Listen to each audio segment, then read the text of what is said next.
한국? 석유 한 방울 안 나는 자원 최빈국 아닙니까? 중동처럼 석유도 없고 호주처럼 광물도 없는 주제에 조그만 땅덩어리가 감히 자원 강국이 되겠어요? 그런데 2026년 대한민국의 대반격이 시작됩니다.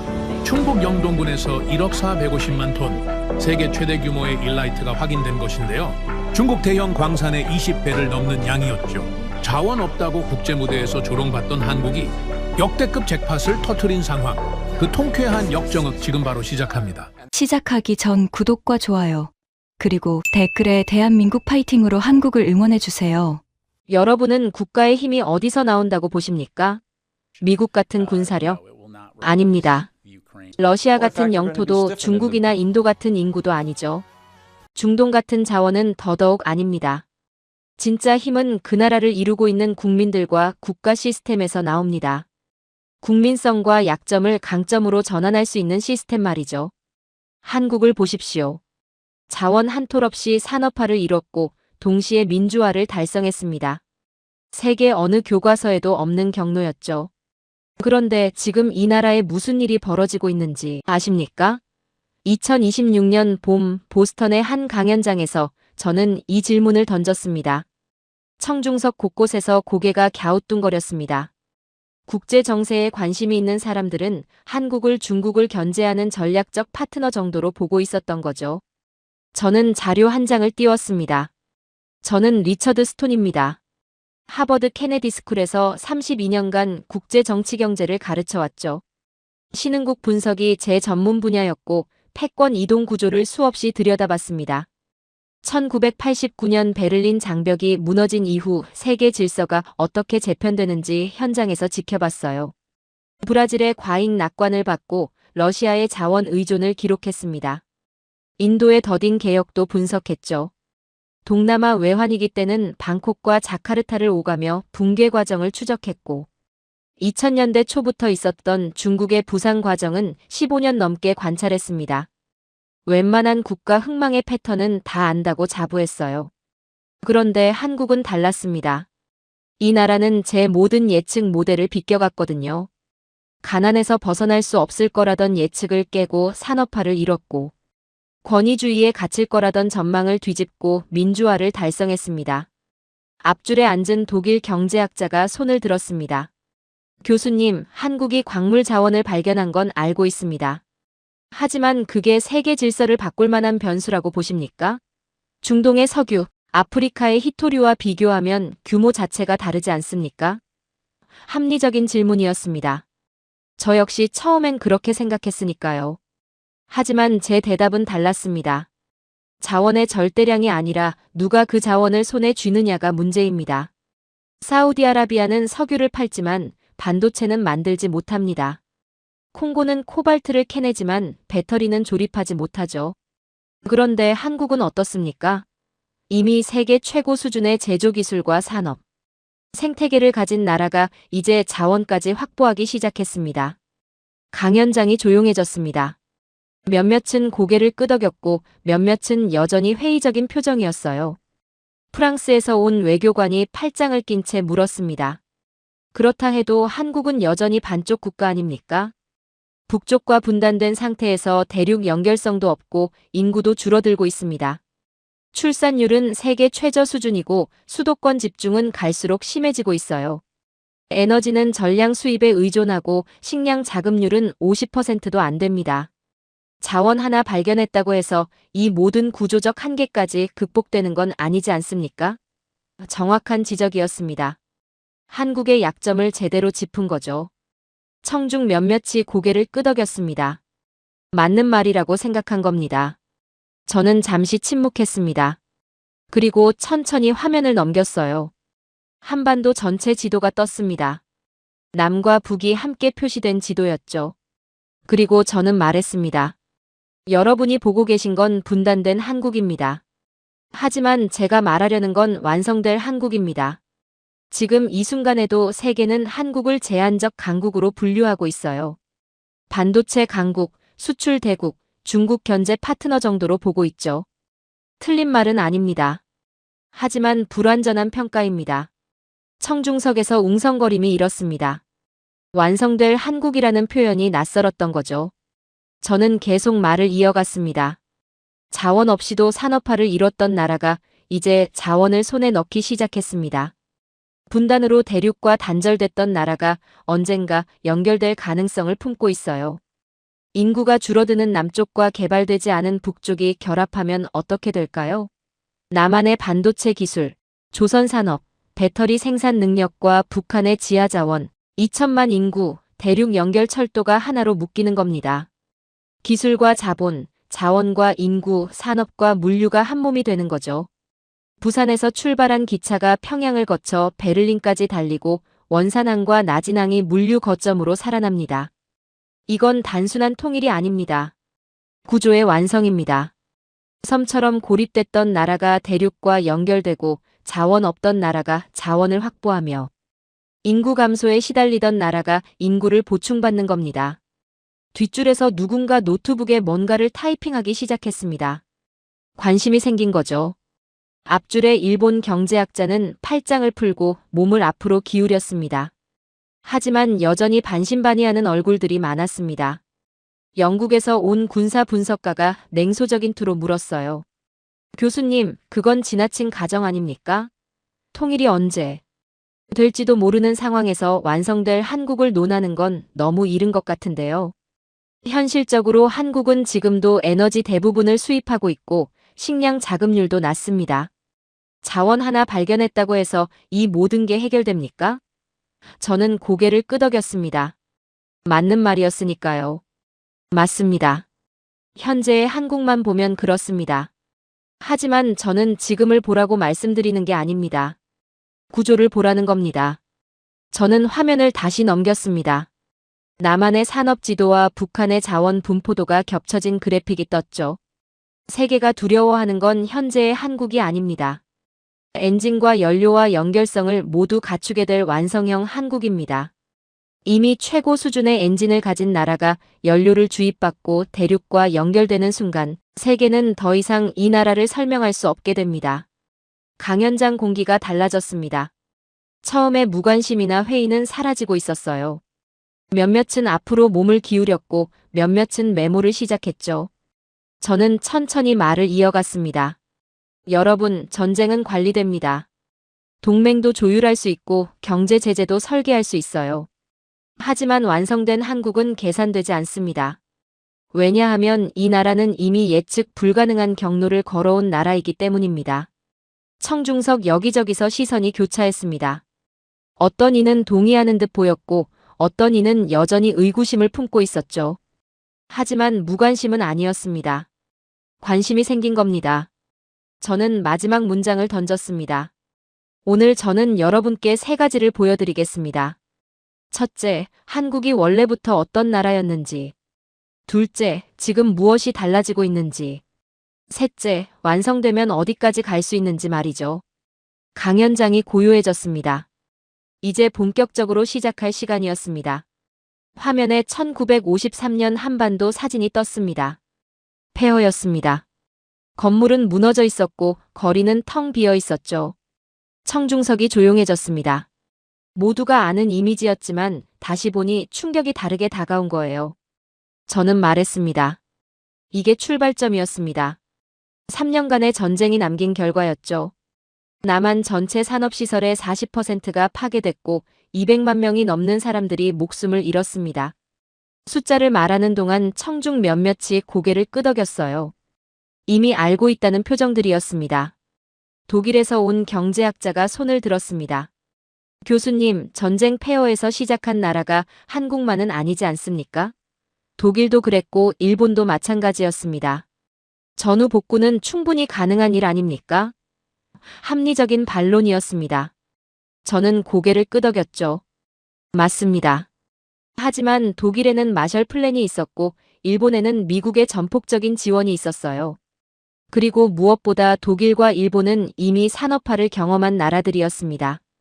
전쟁 전부터 기술 축적이 있었고 숙련 노동자들이 있었죠. 한국은 달랐습니다. 저는 화면을 넘겼습니다. 1953년 한국의 1인당 국민소득 그래프가 떴어요. 67달러였습니다. 당시 필리핀은 230달러, 태국은 110달러였죠. 한국은 아시아에서도 최빈국 축에 속했습니다. 농업 외에는 변변한 산업이 없었고 문맹률은 50%를 넘었어요. 전기가 들어오는 집은 전체의 10%도 안 됐죠. 청중석에서 누군가 한숨 소리가 들렸습니다. 상황이 얼마나 열악했는지 실감한 거예요. 하지만 진짜 문제는 따로 있었습니다. 저는 한반도 지도를 다시 띄웠습니다. 더 큰 문제는 분단이었습니다. 북쪽의 중공업 시설 대부분이 몰려 있었고 수력 발전소들도 북쪽에 집중돼 있었어요. 남쪽은 농업지대였죠. 일제강점기 때 만들어진 산업 인프라는 대부분 북쪽에 있었습니다. 그런데 전쟁으로 남북이 갈라지면서 남한은 산업 기반 자체를 잃어버린 겁니다. 앞줄에 앉은 프랑스 외교관이 메모를 하기 시작했습니다. 저는 계속 말을 이어갔습니다. 자원은 어땠을까요? 화면에 한반도 지하자원 분포도가 떴습니다. 석탄, 철광석, 구리, 아연 같은 주요 광물 매장지 대부분이 북쪽에 몰려 있었습니다. 남한에는 변변한 지하자원이 거의 없었어요. 석유는 당연히 한 방울도 나오지 않았죠. 산업화를 하려면 원료를 전부 수입해야 하는 구조였습니다. 청중석 여기저기서 고개가 끄덕여졌습니다. 불리한 조건이라는 걸 인정하는 분위기였어요. 영국에서 온 군사 분석가가 질문을 던졌습니다. 그 정도면 산업화는 사실상 불가능한 조건 아닙니까?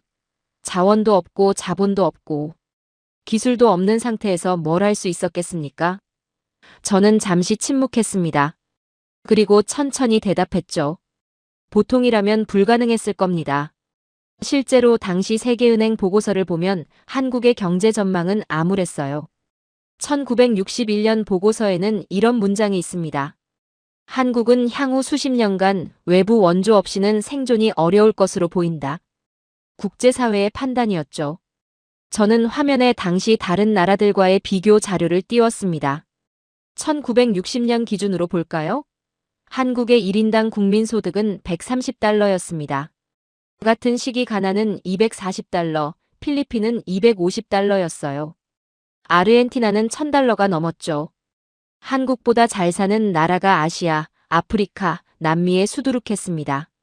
그런데 지금은 어떻습니까? 뒷줄에서 누군가 노트북에 뭔가를 검색하기 시작했습니다.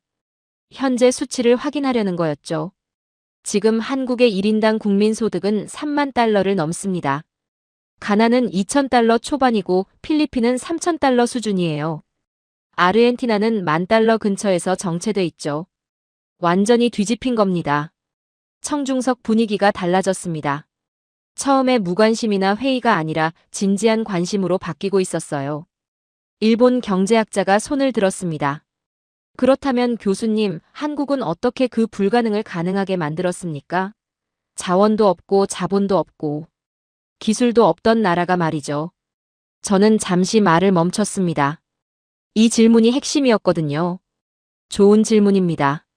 하지만 그 대답을 하기 전에 먼저 짚고 넘어가야 할 게 있습니다. 저는 화면을 다시 넘겼습니다.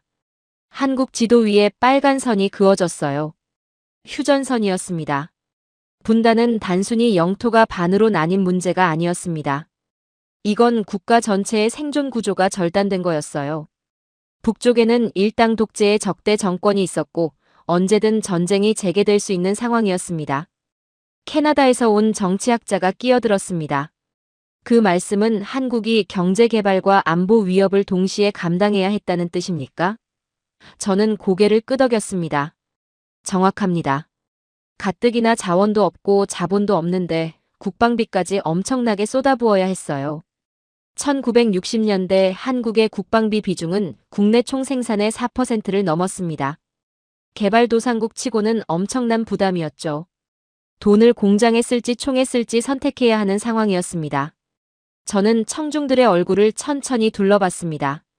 이제 모두가 집중하고 있었어요.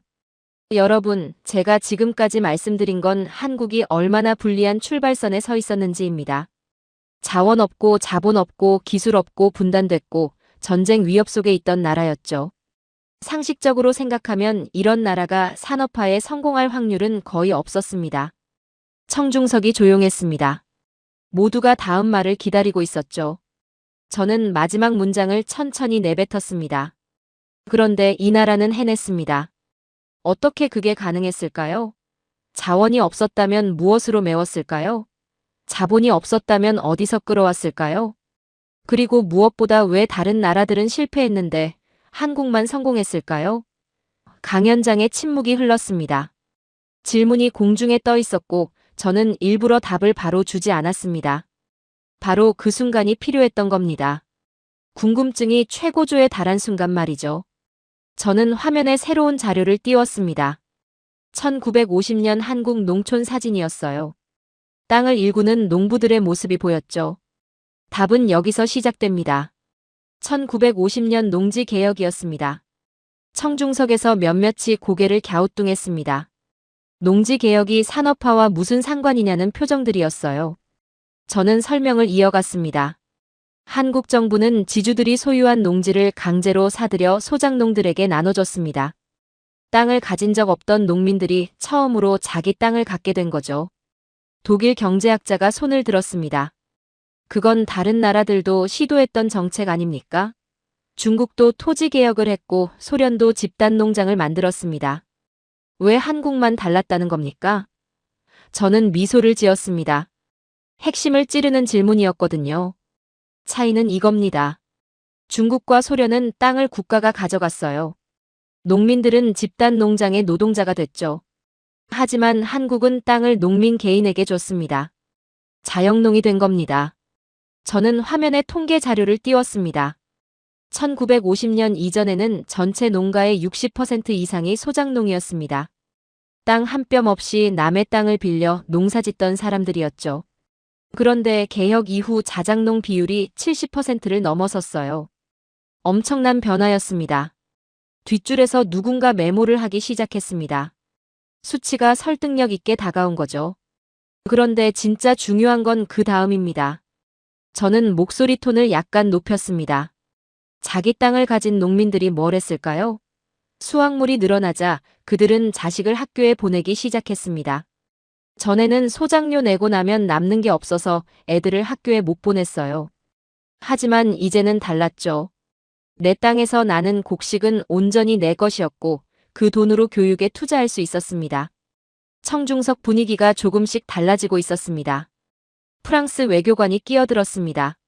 그렇다 해도 교수님, 가난한 농민들이 자식, 교육에 얼마나 투자할 수 있었겠습니까? 먹고 살기도 빠듯했을 텐데요. 저는 고개를 끄덕였습니다. 맞습니다.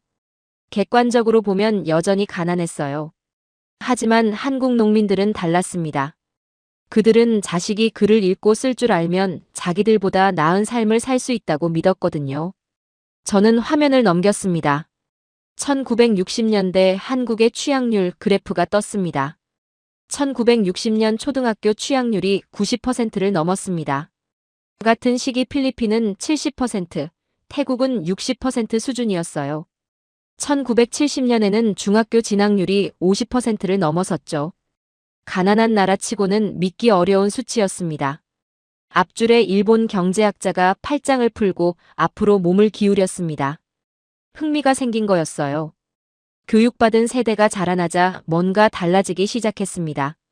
저는 1960년대 한국 공장 사진을 띄웠습니다. 정부는 수출주도 산업화를 밀어붙였어요. 섬유, 신발, 가발 같은 경공업부터 시작했죠. 기술이 별로 필요 없고 노동집약적인 산업들이었습니다. 하지만 여기서 중요한 건 노동자들의 질이었어요. 기본 교육을 받은 노동자들은 작업 지시를 정확히 이해했고 품질 관리를 할 줄 알았습니다. 영국 군사 분석가가 질문을 던졌습니다. 그 정도는 다른 개발도상국들도 할 수 있었던 거 아닙니까?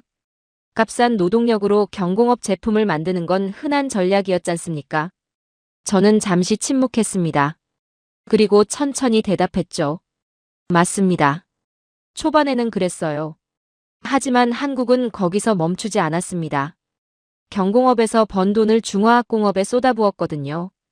1970년대 철강, 조선, 화학, 자동차 산업에 집중 투자했습니다.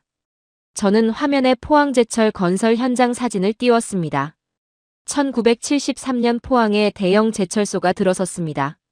당시 세계은행은 이 프로젝트에 투자하지 않았어요. 실패할 게 뻔하다고 봤거든요. 자원도 없는 나라가 철강 산업을 한다는 게 말이 안 된다고 생각한 겁니다. 청중석에서 웃음소리가 살짝 났습니다. 세계은행의 오판을 아는 사람들이었죠. 하지만 한국은 해냈습니다. 포항제철은 10년도 안 돼서 세계 수준의 제철소가 됐어요. 1980년대에는 조선업이 폭발적으로 성장했죠. 울산, 거제, 목포에 대형 조선소들이 들어섰고 한국은 순식간에 세계 조선업 강국이 됐습니다. 저는 통계 자료를 띄웠습니다. 1990년 한국의 선박 건조량은 세계 2위였어요. 일본 다음이었죠. 그리고 2000년대 들어서는 마침내 1위로 올라섰습니다. 캐나다 정치학자가 손을 들었습니다. 교수님, 그런 급속한 산업화 과정에서 민주주의는 어땠습니까? 보통 개발 독재 국가들은 경제는 성장해도 정치적 자유는 억압되지 않습니까? 제가 기다리던 질문이었습니다. 정확히 그 지점이 한국의 예외성입니다. 저는 화면을 넘겼습니다. 1987년 6월 민주화 운동 사진이 떴습니다. 수십만 명이 거리로 쏟아져 나온 장면이었죠. 한국은 산업화와 민주화를 동시에 이뤘습니다. 이게 얼마나 드문 일인지 아십니까? 저는 청중들을 둘러봤습니다. 싱가포르를 보십시오. 경제는 성공했지만 여전히 권위주의 체제예요. 중국은 말할 것도 없습니다. 경제 개방은 했지만 정치 개방은 하지 않았습니다. 칠레는 피노체트 독재 아래서 경제 개혁을 했고 대만은 오랜 계엄령 끝에 민주화됐어요. 저는 목소리에 힘을 실었습니다. 하지만 한국은 달랐습니다. 1960년대부터 80년대까지 권위주의 정부 아래서 압축 성장을 이뤘지만 국민들은 민주화를 포기하지 않았어요. 1987년 대통령 직선제를 쟁취했고 1993년에는 문민정부가 들어섰습니다. 산업화 30년 만에 민주화까지 완성한 겁니다. 전 세계에서 전례 없는 국가의 사례가 된 것이죠. 청중석이 조용했습니다. 모두가 이 문장의 무게를 느끼고 있었습니다. 저는 비교 자료를 띄웠습니다. 세계 역사를 보면 산업화에 성공한 나라는 많습니다. 민주화에 성공한 나라도 많아요. 하지만 둘 다 짧은 시간에 이룬 나라는 유일하게 대한민국뿐입니다. 영국은 산업혁명 후 민주화까지 100년이 넘게 걸렸어요. 일본은 메이지 유신 후 진정한 민주화까지 80년이 걸렸죠. 한국은 30년 만에 해냈습니다. 뒷줄에서 누군가 이피파람을 불 뻔했지만 참는 게 보였습니다. 일본 경제학자가 질문했습니다. 그렇다면 교수님, 한국이 그렇게 할 수 있었던 동력은 뭐였습니까? 다른 나라들은 왜 못했는데? 한국만 가능했던 겁니까? 저는 잠시 생각에 잠겼습니다.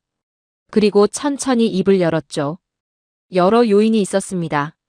농지개혁으로 만들어진 자영농 계층, 교육에 대한 집착에 가까운 열정, 북한과의 체제 경쟁 의식, 위기 앞에서 결속하는 집단 문화 등이 복합적으로 작용했어요. 저는 마지막 슬라이드를 띄웠습니다. 하지만 가장 중요한 건 이겁니다. 한국은 강대국 사이에 끼어 있으면서도 흡수되지 않았다는 점이에요. 중국의 영향권에 들어가지도 않았고 일본에 종속되지도 않았으며 미국의 위성국가가 되지도 않았습니다. 독립적 정체성을 유지한 거죠. 이게 한국을 다르게 만든 핵심이었습니다. 강연장에 침묵이 흘렀습니다. 모두가 제 말을 곱씹고 있었어요. 저는 마지막 문장을 던졌습니다. 여러분, 제가 지금까지 말씀드린 건 한국이 이미 세계적 예외였다는 겁니다. 자원 없이 산업화를 이뤘고 독재를 겪으면서도 민주화를 달성했어요. 이미 최고 성능의 엔진을 만들어낸 나라였던 겁니다. 그런데 이제 질문이 달라집니다. 이 엔진에 연료가 들어가기 시작하면 과연 어떻게 될까요? 청중들의 눈빛이 달라졌습니다. 오늘의 하이라이트 주제에 도달해서 다들 다음 이야기가 궁금해진 거였죠. 저는 화면에 새로운 사진을 띄웠습니다. 1997년 거리 모습이었어요. 은행 앞에 줄을 선 사람들이 보였죠. 여러분은 외환위기를 기억하십니까? 청중 몇몇이 고개를 끄덕였습니다. 아시아 전역을 휩쓴 금융위기였으니까요. 1997년 한국 경제가 무너지기 직전까지 갔습니다. 외환 보유고가 바닥났고 국가 부도 위기에 몰렸어요. 국제통화기금에 구제금융을 신청해야 했죠. 독일 경제학자가 끼어들었습니다. 그건 태국, 인도네시아, 말레이시아도 마찬가지 아니었습니까? 아시아 전체가 위기를 겪었잖습니까? 저는 고개를 끄덕였습니다. 맞습니다. 하지만 회복 속도가 달랐어요. 저는 비교 그래프를 띄웠습니다. 태국은 위기 이전 수준으로 돌아가는데 5년이 넘게 걸렸습니다. 인도네시아는 아예 정치 체제까지 흔들렸죠. 하지만 한국은 3년 만에 회복했어요. 앞줄에 일본 경제학자가 손을 들었습니다. 빠른 회복의 비결이 뭐였습니까? 저는 잠시 말을 멈췄습니다. 그리고 화면을 넘겼어요. 금 모으기 운동 사진이 떴습니다. 시민들이 금반지, 금목걸이를 내놓는 장면이었죠. 국민들이 자발적으로 금을 모았습니다. 결혼 반지까지 내놓은 사람들이 있었어요. 350만 명이 넘는 사람들이 참여했고 모인 금이 227톤이 넘었습니다. 프랑스 외교관이 믿기지 않는다는 표정으로 물었어요. 자발적으로요? 정부가 강제한 게 아니라 저는 고개를 저었습니다. 자발적이었습니다. 텔레비전에서 캠페인이 시작되자 다음 날부터 은행 앞에 줄이 섰어요. 할머니들이 평생 모은 금비녀를 내놨고 신혼부부들이 결혼 반지를 맡겼습니다. 나라가 망하면 금도 소용없다고 생각한 거죠. 뒷줄에서 누군가 작게 감탄사를 내뱉었습니다. 이게 한국의 결속 문화입니다. 저는 목소리에 힘을 실었습니다. 개인주의가 강한 서구 사회에서는 이해하기 어려울 수 있어요. 하지만 한국 사람들은 위기 앞에서 집단으로 뭉치는 습성이 있습니다. 북한과의 체제 경쟁 의식, 강대국 사이에서 살아남아야 한다는 절박함, 빠르게 변화해야만 도태되지 않는다는 위기감이 이런 문화를 만들었죠. 영국 군사 분석가가 질문을 던졌습니다. 그 결속력이 경제 회복에 실질적으로 어떤 영향을 미쳤습니까? 저는 통계 자료를 띄웠습니다. 1998년 한국 경제는 마이너스 5.5% 성장을 기록했습니다. 최악이었죠. 하지만 1999년에는 플러스 10.7%로 반등했어요. 2000년에는 8.5% 성장을 기록했습니다. 국제통화기금 차입금을 3년 만에 모두 갚았죠. 예정보다 2년이나 빨랐습니다. 캐나다 정치학자가 손을 들었습니다. 그건 정부 정책이 효과적이었기 때문 아닙니까? 저는 미소를 지었습니다. 물론 정부 개혁도 중요했어요. 하지만 그것만으로는 설명이 안 됩니다. 저는 화면을 넘겼습니다. 같은 시기 다른 나라들도 국제통화기금의 구조조정 프로그램을 받았어요. 똑같은 처방전이었죠. 하지만 결과는 달랐습니다. 차이는 국민들의 대응이었어요. 바로 민족성과 국민성이었던 것입니다. 저는 구체적 사례를 제시했습니다. 한국 기업들은 위기를 기회로 바꿨습니다. 삼성은 반도체에 집중 투자했어요. 경쟁사들이 투자를 줄일 때 오히려 생산 설비를 늘렸죠. 현대자동차는 구조조정을 하면서도 신차 개발을 멈추지 않았습니다. 위기가 끝나면 시장을 선점하겠다는 전략이었어요. 결과는 어땠을까요? 저는 2000년대 초반 자료를 띄웠습니다. 2001년 삼성전자는 메모리 반도체 세계 1위에 올랐습니다. 현대자동차는 2005년 세계 5대 자동차 회사에 진입했어요. 위기를 겪으면서 오히려 더 강해진 겁니다. 앞줄에 독일 경제학자가 고개를 끄덕였습니다. 인정한다는 표정이었죠. 저는 다른 각도에서 접근했습니다. 한국의 또 다른 특징은 속도입니다. 저는 화면에 여러 나라의 산업화 소요 시간을 비교한 그래프를 띄웠어요. 영국이 1인당 국민소득 1000달러에서 10,000달러로 가는데 50년이 걸렸습니다. 미국은 40년, 일본은 30년이 걸렸죠. 한국은 18년 만에 해냈어요. 뭐라고요? 18년 만입니다. 1977년 1000달러를 돌파했고 1995년 10,000달러를 넘어섰습니다. 프랑스 외교관이 끼어들었습니다. 그 속도가 가능했던 이유가 뭡니까? 단순히 빨리 달렸다는 것만으로는 설명이 안 되지 않습니까? 저는 잠시 생각했습니다. 빠른 의사결정 구조였습니다. 정부와 기업이 긴밀하게 협력했고 목표가 분명했어요. 수출주도 성장이라는 전략 아래 모든 자원을 집중했죠. 재벌 체제의 문제점도 있었지만 빠른 실행력에서는 장점이 있었습니다. 저는 화면에 한국의 기술 발전 과정을 보여주는 자료를 띄웠습니다. 그리고 한국은 배우는 속도가 빨랐어요. 1970년대에는 선진국 기술을 따라잡는 추격자였습니다. 조선, 철강, 자동차 모두 외국 기술을 배워서 시작했죠. 하지만 1980년대 후반부터는 독자 기술 개발을 시작했어요. 1990년대에는 반도체, 디스플레이에서 세계 최고 수준에 올랐고 2000년대 들어서는 스마트폰, 배터리, 바이오 분야까지 확장했습니다. 일본 경제학자가 질문했습니다. 하지만 교수님, 그건 결국 제조업 중심 성장 아닙니까? 서비스 산업이나 문화 산업은 어떻습니까? 좋은 지적입니다.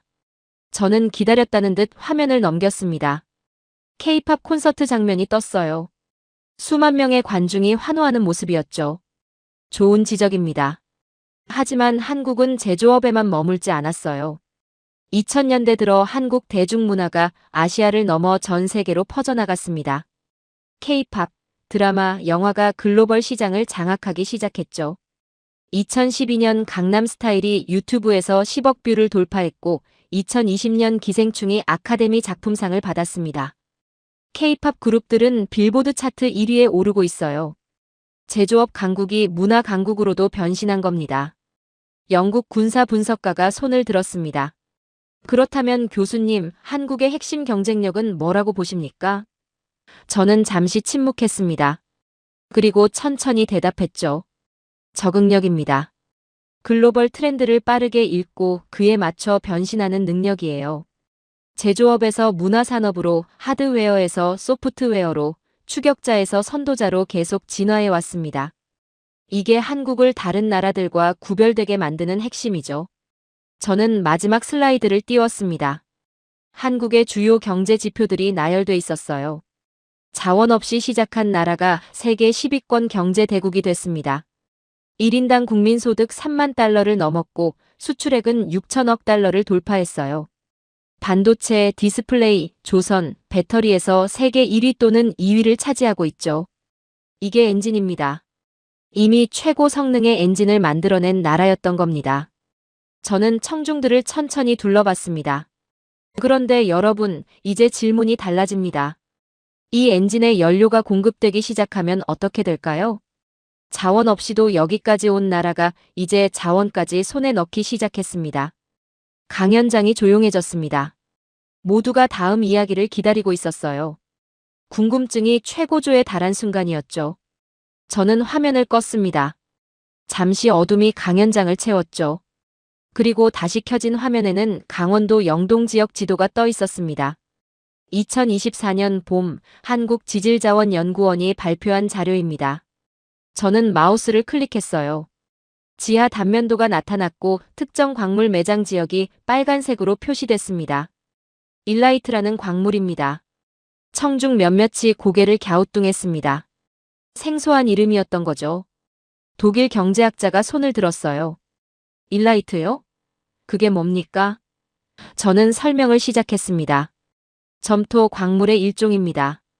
화장품, 의약품, 정수 필터, 건축자재, 친환경 소재 등에 쓰이죠. 특히 나노 기술과 결합하면 활용도가 엄청나게 넓어집니다. 앞줄에 일본 경제학자가 메모를 하기 시작했습니다. 저는 구체적 수치를 제시했습니다. 영동 지역에서 확인된 일라이트 매장량은 수억 톤 규모로 추정됩니다.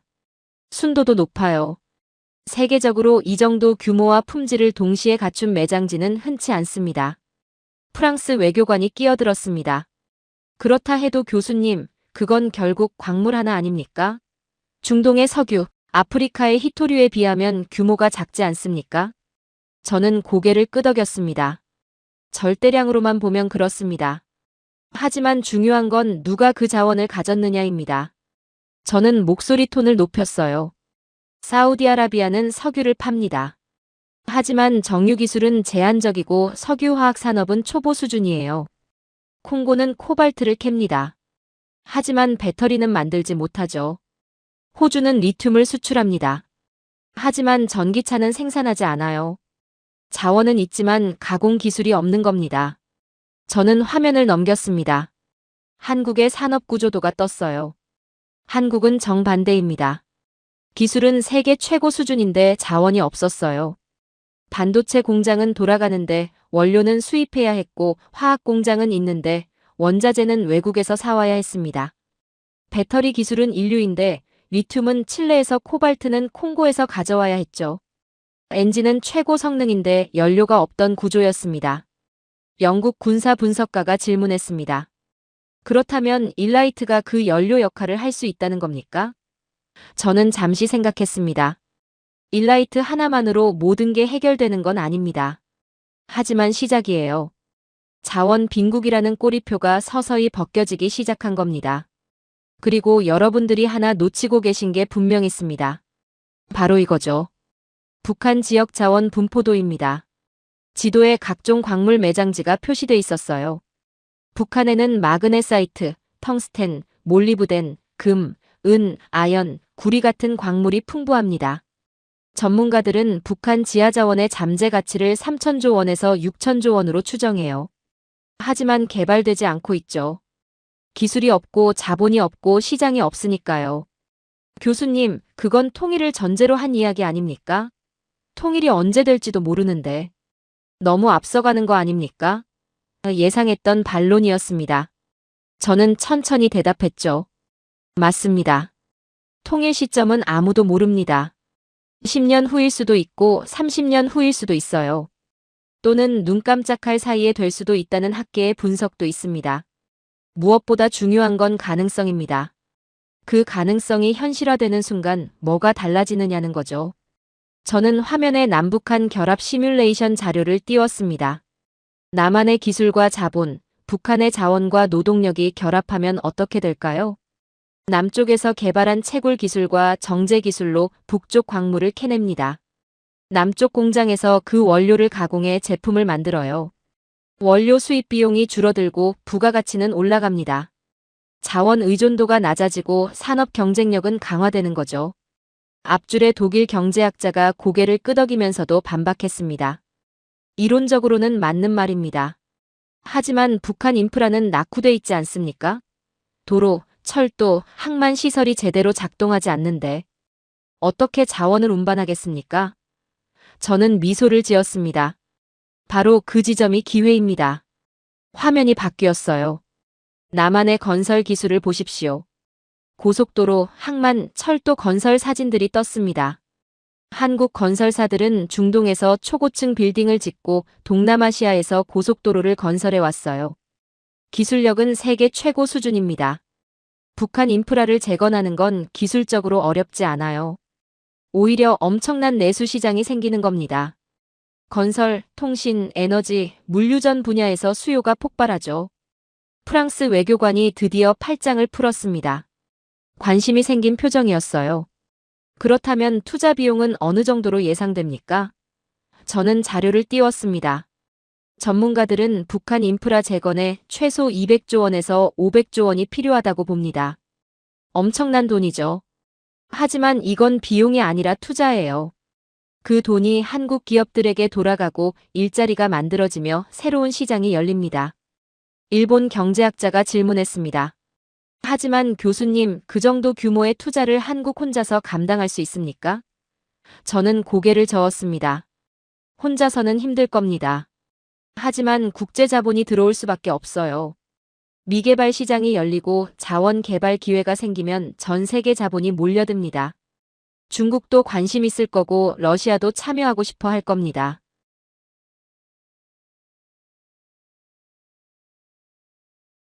지금도 한국은 미국과 중국 사이에서 전략적 요충지예요.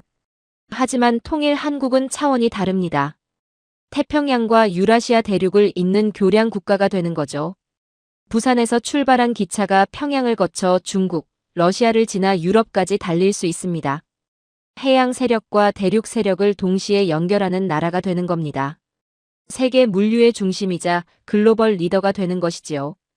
저는 화면에 유라시아 철도 지도를 띄웠습니다. 시베리아 횡단철도와 연결되면 물류 구조가 바뀝니다.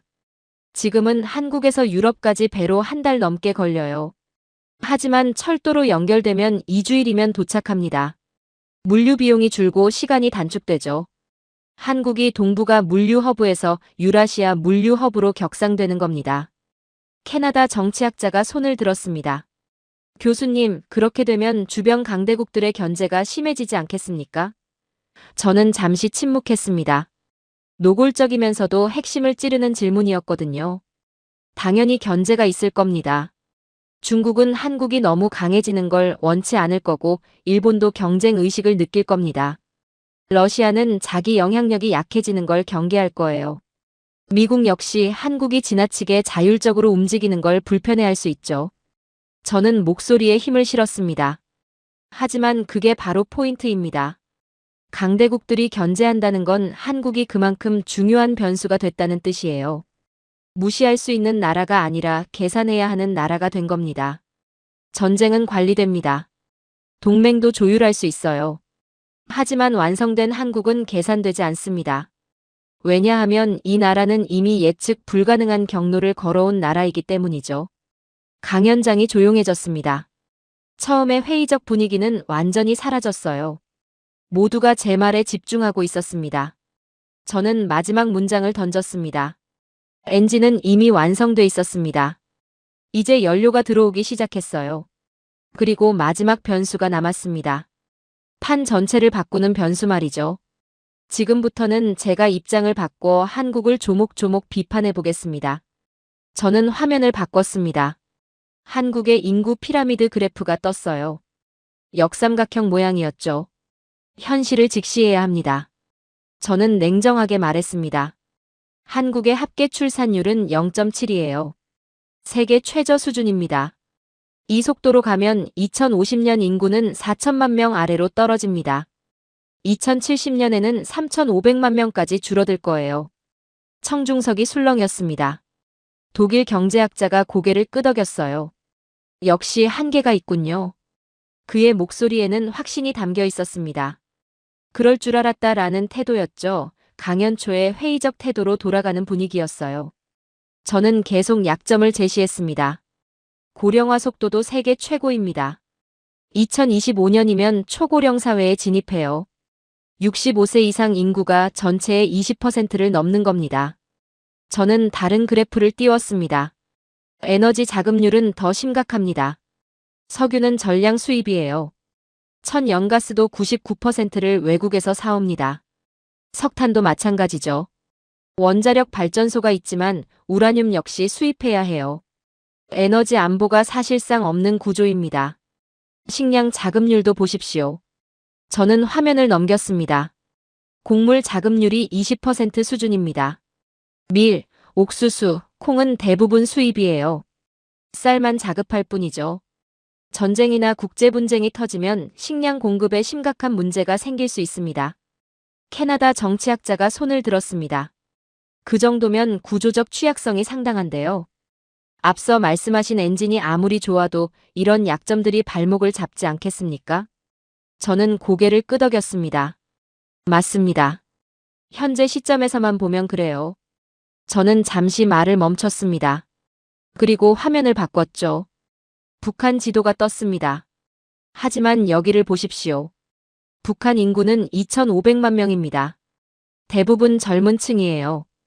평균 연령이 남한보다 10년 가까이 낮죠. 남한의 고령화, 북한의 젊은 인구. 이 둘이 결합하면 어떻게 될까요? 일본 경제학자가 미소를 지으며 끼어들었습니다. 하지만 북한 인구의 교육 수준이나 기술 수준은 경제 수준도 남한에 비해 훨씬 낮지 않습니까? 저는 미소를 지었습니다. 초반에는 그렇겠죠. 하지만 남한의 교육 시스템, 직업훈련 프로그램을 적용하면 10년 안에 상황이 달라집니다. 남한이 1960년대부터 80년대까지 20년 만에 문맹률을 거의 제로로 만든 경험이 있어요. 같은 방식을 북쪽에 적용할 수 있습니다. 저는 구체적 시나리오를 제시했습니다. 남한의 제조업 공장들이 북쪽으로 확장합니다. 인건비가 저렴하고 노동력이 풍부하니까요. 남쪽에서는 고부가가치 연구개발과 설계를 하고 북쪽에서는 생산을 담당하는 거죠. 중국이 세계의 공장 역할을 했던 것처럼 북한이 한국 산업의 생산기지가 되는 겁니다. 청중 몇몇이 고개를 끄덕였습니다. 어느 정도 논리가 서는 모양이었어요. 저는 에너지 문제로 넘어갔습니다. 북한에는 수력발전 잠재력이 엄청납니다. 압록강, 두만강, 대동강 수계에 댐을 지을 수 있는 지점이 수백 곳이에요. 남한의 댐 건설 기술을 적용하면 대규모 전력 생산이 가능합니다. 화면에 북한 수력자원 지도가 떴어요. 여기에 풍력, 태양광 같은 재생에너지까지 결합하면 에너지 자급률을 크게 올릴 수 있죠. 프랑스 외교관이 질문했습니다. 그래도 석유와 천연가스는 여전히 수입해야 하지 않습니까? 저는 고개를 끄덕였습니다. 완전 자급은 불가능합니다. 하지만 의존도를 낮출 수는 있어요. 그리고 더 중요한 건 물류 루트가 다양해진다는 겁니다. 지금은 해상 운송에만 의존하지만 통일되면 러시아에서 파이프라인으로 천연가스를 받을 수 있어요. 육로 수송이 가능해지는 거죠. 지금처럼 호르무즈 해협이 막혀도 에너지 공급에 문제가 없습니다. 영국 군사 분석가가 손을 들었습니다. 물류 루트 다변화는 전략적으로 중요한 변화입니다. 현재 한국은 해상 봉쇄에 취약한데 육로가 열리면 상황이 완전히 달라지는군요. 저는 화면에 유라시아 철도망 지도를 띄웠습니다. 바로 그겁니다. 지금 한국은 사실상 섬입니다. 북쪽이 막혀 있으니까요. 하지만 통일되면 대륙과 연결됩니다. 부산에서 출발한 화물이 철도로 중국, 러시아, 중앙아시아, 유럽까지 갈 수 있어요. 구체적 수치를 제시했습니다. 해상 운송으로 부산에서 함부르크까지 30일이 걸립니다. 하지만 시베리아 횡단철도로 가면 14일이면 도착해요. 시간이 절반으로 줄어들죠. 운송비도 30% 정도 저렴합니다. 약삭 빠른 사람들은 메모하기 시작했습니다. 더 조사해 볼 필요가 있다고 판단한 거예요. 저는 식량 문제로 넘어갔습니다. 북한 땅의 20%가 경작지입니다. 면적으로는 남한보다 넓어요. 하지만 생산성이 낮죠. 비료, 농기계, 관계시설이 부족하니까요. 남한의 농업 기술을 적용하면 생산량을 2배 이상 올릴 수 있습니다. 화면에 남북한 농업 비교 자료가 떴어요. 남한의 쌀 단위 면적당 생산량은 북한의 2배가 넘습니다. 같은 기술을 북쪽에 적용하면 식량 자급률이 크게 올라가는 거죠. 하지만 교수님, 북한 농업 현대화에 엄청난 비용이 들지 않겠습니까? 저는 고개를 끄덕였습니다. 초기 투자는 필요합니다. 하지만 그게 남한 농기계 회사들에게는 엄청난 시장이에요. 트랙터, 이양기, 콤바인 수요가 폭발하죠. 비료 회사, 종자 회사도 마찬가지고요. 비용이 아니라 투자인 겁니다. 저는 수도권 과밀 문제로 넘어갔습니다. 남한 인구의 50%가 수도권에 몰려 있습니다. 집값은 천정부지로 올랐고 교통체증은 심각해요. 지방은 텅 비어가고 있죠. 하지만 통일되면 어떻게 될까요? 저는 화면에 한반도 전체 지도를 띄웠습니다. 새로운 도시들이 생깁니다. 평양, 원산, 청진, 신의주 같은 곳들이 경제 거점으로 개발되는 거예요. 일본 경제학자가 질문했습니다. 그건 남한 기업들이 북쪽으로 이전한다는 뜻입니까? 저는 고개를 끄덕였습니다. 일부는 그렇겠죠. 공장은 북쪽에 짓고 본사는 서울에 두는 식입니다. 수도권 집중이 자연스럽게 분산되는 거예요. 그리고 새로운 도시 개발은 건설업계의 엄청난 기회입니다. 주택, 도로, 철도, 항만, 공항 모든 게 새로 만들어지니까요. 저는 목소리에 힘을 실었습니다. 여러분, 제가 지금까지 말씀드린 건 이겁니다. 남한의 약점들이 북한과 결합되면 약점이 아니게 된다는 거예요. 인구 감소는 북쪽 인구로 보완되고 에너지 의존은 수력 발전과 파이프라인으로 완화되며 식량 부족은 북쪽 경작지로 해결됩니다. 섬 같은 고립은 대륙 연결로 뒤집히고 수도권 과밀은 북쪽 도시 개발로 분산되는 거죠. 약점으로 보였던 것들이 사실은 완성을 위한 빈 공간이었습니다. 남한은 이미 엔진을 완성했어요. 북한은 그 엔진에 필요한 연료와 공간을 가지고 있고요. 이 둘이 결합하는 순간 세계는 완전히 다른 한국을 보게 될 겁니다. 청중들의 전반적인 태도가 이미 달라져 있었습니다. 가능성이 확신으로 바뀐 순간이었죠. 저는 화면에 한반도 전체 지도를 띄웠습니다. 남과 북이 하나로 연결된 모습이었죠. 이제 마지막 질문입니다. 저는 청중들을 천천히 둘러봤어요. 통일이 되면 정확히 무엇이 달라집니까? 단순히 영토가 합쳐지는 것 이상의 의미가 있습니까? 모두가 조용해졌습니다. 모두가 제 다음 말을 기다리고 있었어요. 저는 첫 번째 변화부터 제시했습니다. 산업 구조가 완전히 재편됩니다. 화면에 남북한 산업 배치도가 떠올랐어요. 남한의 반도체 설계와 연구 개발은 서울과 수원에서 이루어집니다. 하지만 생산 공장 일부는 평양 인근으로 이전하는 거죠. 인건비가 저렴하고 토지 확보가 쉬우니까요. 조선업도 마찬가지예요. 거제와 울산의 고급 선박 건조 기술을 가진 청진 조선소와 결합하면 생산 능력이 2배로 늘어납니다. 그렇게 되면 중국과의 경쟁 구도는 어떻게 바뀝니까? 저는 화면을 넘겼습니다. 중국은 지금 인건비가 올라가고 있어요. 더 이상 값싼 노동력의 나라가 아닙니다. 베트남, 인도네시아로 공장들이 이전하고 있죠. 하지만 통일 한국은 다릅니다. 높은 기술력과 저렴한 노동력을 동시에 가진 구조가 되는 거예요. 중국 따위가 따라잡기 어려운 조합입니다. 하지만 북한 노동자들의 생산성이 남한 수준에 도달하려면 시간이 걸리지 않겠습니까? 저는 고개를 끄덕였습니다. 압류 초반 5년에서 10년은 교육과 훈련 기간이 필요합니다. 하지만 남한이 1960년대부터 1980년대까지 겪었던 과정을 압축할 수 있어요. 이미 검증된 교육 시스템이 있고 산업 노하우가 축적돼 있으니까요. 독일 통일 때보다 훨씬 빠를 겁니다. 저는 두 번째 변화를 제시했습니다. 물류혁명이 일어납니다. 유라시아 철도망 지도가 화면에 떴어요. 부산에서 출발한 컨테이너가 평양을 거쳐 신의주로 갑니다. 거기서 중국 단동으로 넘어가 베이징, 우르무치를 지나 카자흐스탄, 러시아를 거쳐 폴란드 바르샤바까지 도착하는 거죠. 총 소요 시간은 2주입니다. 신라 경주에서 출발해 대륙과 몽골 초원, 중앙아시아를 가로지르며 전 세계 무역을 주도했던 현대판 실크로드가 다시 깔리는 것입니다. 해상 운송의 절반이에요. 운송비 절감 효과는 얼마나 됩니까? 저는 구체적 수치를 제시했습니다. 컨테이너 하나당 약 30% 저렴해집니다. 시간도 단축되고 비용도 줄어들죠. 한국 수출 기업들의 경쟁력이 그만큼 올라가는 겁니다. 그리고 한국이 유라시아 물류의 중심이 됩니다. 일본 화물도 한국을 거쳐 대륙으로 가게 될 수 있어요. 그렇게 되면 한국의 지정학적 가치가 엄청나게 올라가는군요. 해양과 대륙을 잇는 유일한 교량 국가가 되는 겁니까? 저는 고개를 끄덕였습니다. 정확합니다. 지금도 한국은 전략적 요충지예요. 하지만 통일 한국은 차원이 다릅니다. 태평양 세력과 유라시아 세력을 동시에 연결하는 나라가 되는 거죠. 미국 입장에서는 대륙 진출의 교두 보이고 중국과 러시아 입장에서는 태평양 연결 통로입니다. 저는 세 번째 변화를 설명했습니다. 그리고 내수시장 규모가 폭발합니다. 인구 그래프가 떴어요. 남한 5천만, 북한 2,500만.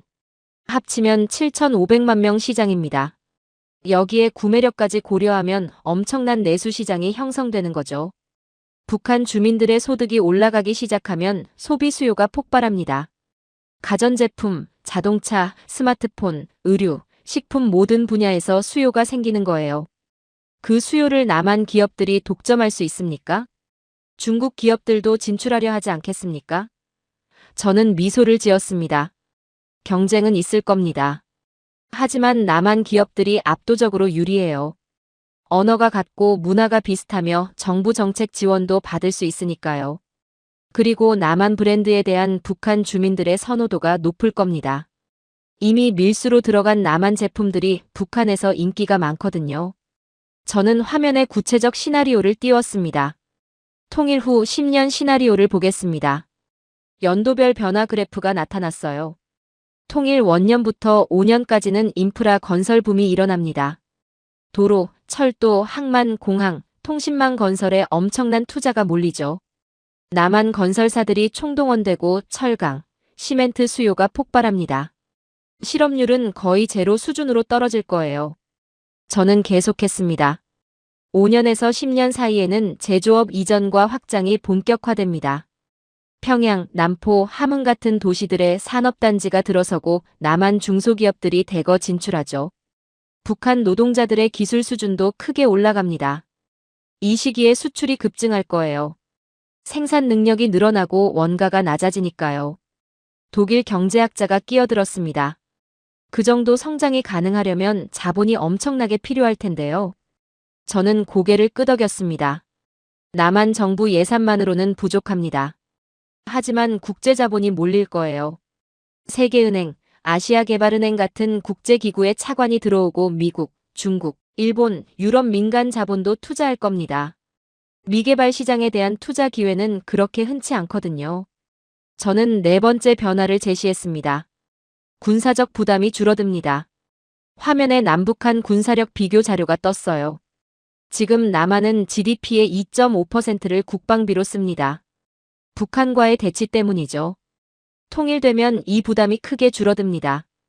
병력도 감축할 수 있고 무기 도입도 줄일 수 있어요. 그 돈을 복지나 연구개발에 쓸 수 있는 겁니다. 영국 군사 분석가가 반론을 제기했습니다. 하지만 교수님, 통일 한국도 여전히 중국, 러시아와 국경을 맞대게 되지 않습니까? 오히려 군사적 긴장이 높아질 수도 있지 않습니까?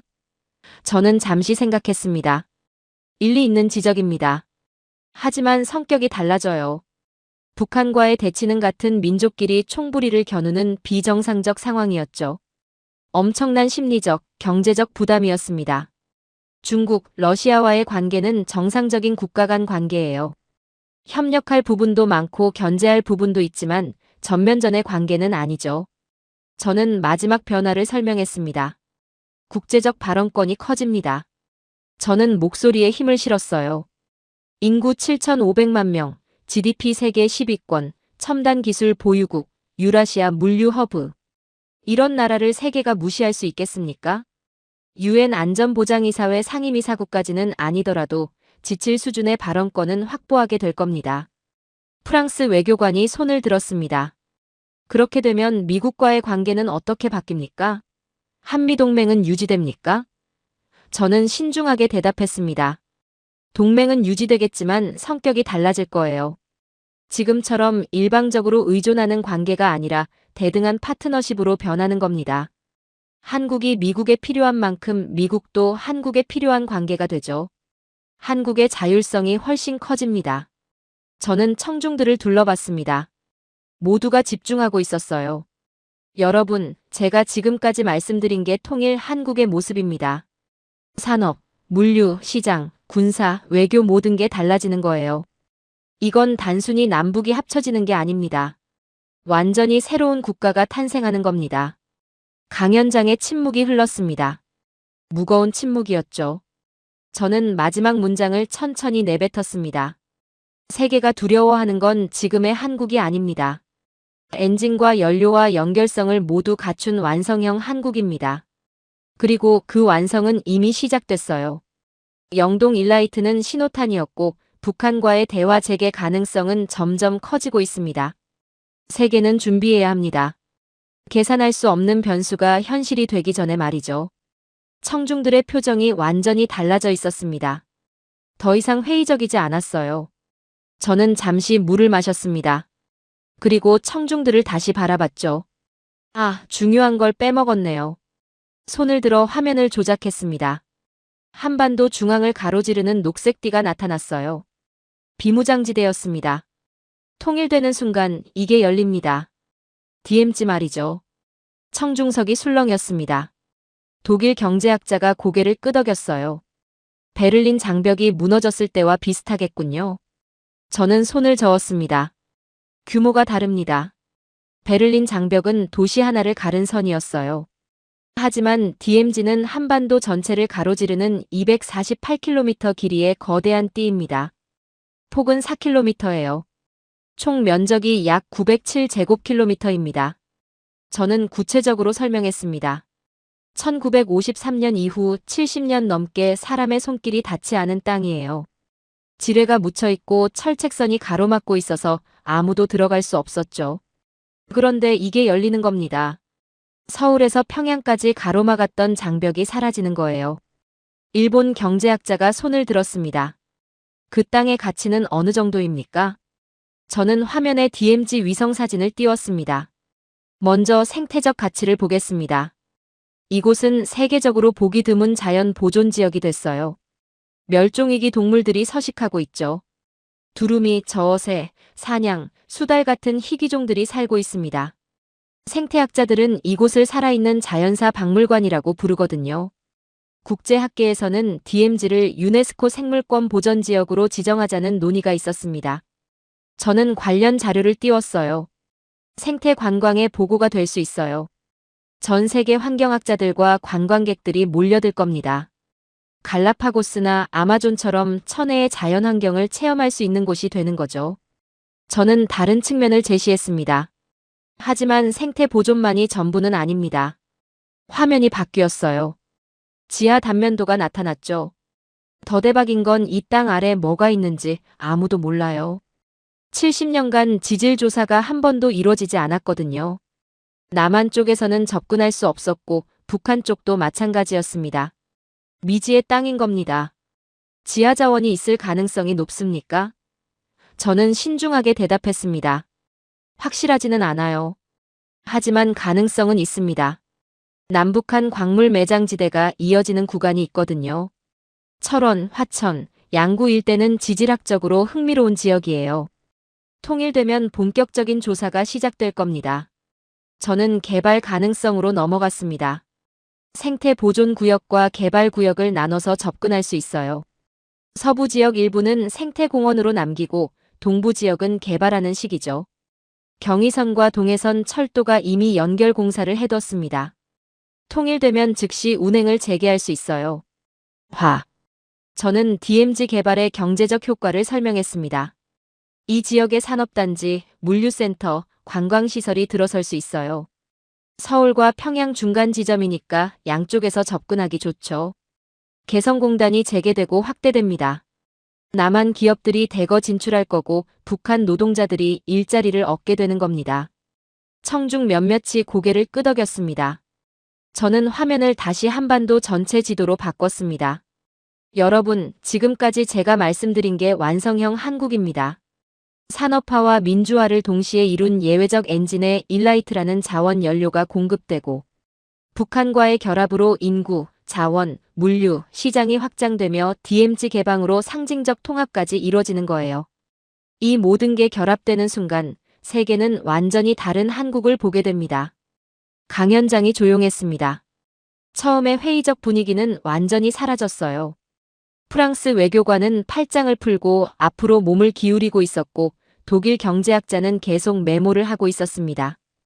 일본 경제학자는 고개를 끄덕이고 있었죠. 저는 마지막 단계로 넘어갔습니다. 하지만 여러분, 저는 목소리를 낮췄습니다. 제가 오늘 이 자리에서 가장 강조하고 싶은 건 따로 있습니다. 청중들의 시선이 일제히 저에게 집중됐어요. 완성형 한국의 가장 큰 적은 외부가 아닙니다. 중국의 견제도 아니고 일본의 경쟁 의식도 아니에요. 미국의 불편함도 아니고 러시아의 경계심도 아닙니다. 저는 잠시 말을 멈췄습니다. 가장 큰 적은 내부입니다. 한국인 스스로의 과소평가예요. 화면에 한국 여론조사 자료가 떴습니다. 한국인들에게 물어보면 많은 이들이 자국의 잠재력을 과소평가합니다. 통일은 불가능하다고 생각하고 강대국 틈에서 살아남기도 벅차다고 느끼죠. 북한은 부담이라고 보고 DMZ는 지뢰밭일 뿐이라고 여깁니다. 영국 군사 분석가가 손을 들었습니다. 그건 현실적 판단 아닙니까? 통일 비용도 엄청나고 리스크도 크지 않습니까? 저는 고개를 저었습니다. 물론 비용과 리스크는 있어요. 하지만 제가 오늘 보여드린 건 그게 투자이지 손실이 아니라는 겁니다. 독일 통일과 비교하면 한국은 훨씬 유리한 조건이에요. 서독과 동독의 경제력 격차보다 남북한 격차가 더 크긴 하지만 남한의 산업 기반이 훨씬 탄탄합니다. 저는 목소리에 힘을 실었습니다. 한국인들이 자신의 힘을 깨달아야 합니다. 자원 없이도 여기까지 왔어요. 전쟁 폐허에서 세계 10위권 경제 대국이 됐고 권위주의를 겪으면서도 민주화를 이뤘습니다. 이미 불가능을 가능으로 만든 나라예요. 그런 나라가 이제 자원과 영토와 인구와 연결성까지 손에 넣게 되는 겁니다. 저는 청중 하나하나를 바라봤습니다. 세계가 한국을 두려워하는 이유는 현재의 성취 때문이 아닙니다. 앞으로의 가능성 때문이에요. 엔진이 이미 최고 성능인데 연료가 공급되기 시작했고, 완성 시나리오까지 보이는 나라를 어떻게 계산하겠습니까? 전쟁은 관리됩니다. 경제 제재도 설계할 수 있고 동맹도 조율할 수 있어요. 하지만 완성된 한국은 계산되지 않습니다. 강연장의 침묵이 흘렀습니다. 무거운 침묵이었죠. 저는 마지막 문장을 천천히 내뱉었습니다. 한국인들이 자신을 믿기 시작하는 순간 세계는 준비해야 합니다. 스스로 제안했던 한계를 풀어버린 나라만큼 예측 불가능한 존재는 없으니까요. 저는 마우스를 클릭해 화면을 껐습니다. 이상입니다. 몇 초간 정적이 흘렀습니다. 그리고 뒷줄에서 누군가 박수를 치기 시작했어요. 앞줄에 독일 경제학자가 일어서며 박수에 합류했고 프랑스 외교관도 일어섰습니다. 일본 경제학자, 영국 군사 분석가, 캐나다 정치학자 모두 자리에서 일어났죠.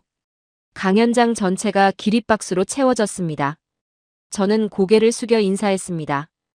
박수가 잦아들자 앞줄에 독일 경제학자가 다가왔어요.